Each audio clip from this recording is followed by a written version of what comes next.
Члены наблюдательного совета, эксперты, мы находимся на 8-м геологическом профиле. В частности, перед нами завершенная скважина по бурению, скважина С0811. Имеется табличка, выполнен согласно проекта тампонаж. Изначально расскажу, что для ведения буровых работ планируется площадка, вы видите.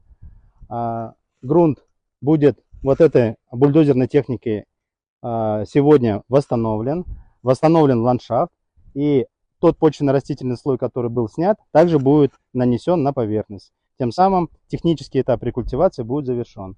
Далее мы сейчас пройдем по данному профилю, увидим буровую установку, которая ведет на сегодняшний день буровые работы на скважине С812.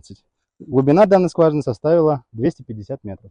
Всего, значит, запланировано на данном этапе 21 скважина. Общий объем буровых работ составит 15 100 метров.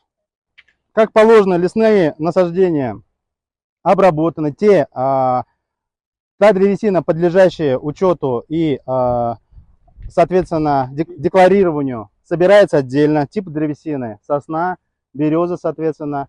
По итогам отчетного периода мы в обязательном порядке обязаны будем совместно с лесничеством описать, посчитать кубатуру и в соответствии с законодательством составить соответствующие отчеты об использовании лесов при нашей деятельности. Находимся на скважине С812, профиля также 8-го.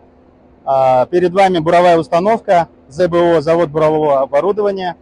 Это Оренбургская область, по-моему. Соответственно, буровая установка представляет из себя базу на колесном шасси. После выставления устанавливается на домкраты. Скважина наклонная, поэтому став буровой видно, что он наклонен. Ну и, соответственно, имеется защита от осадков. Работа ведется в круглосуточном режиме.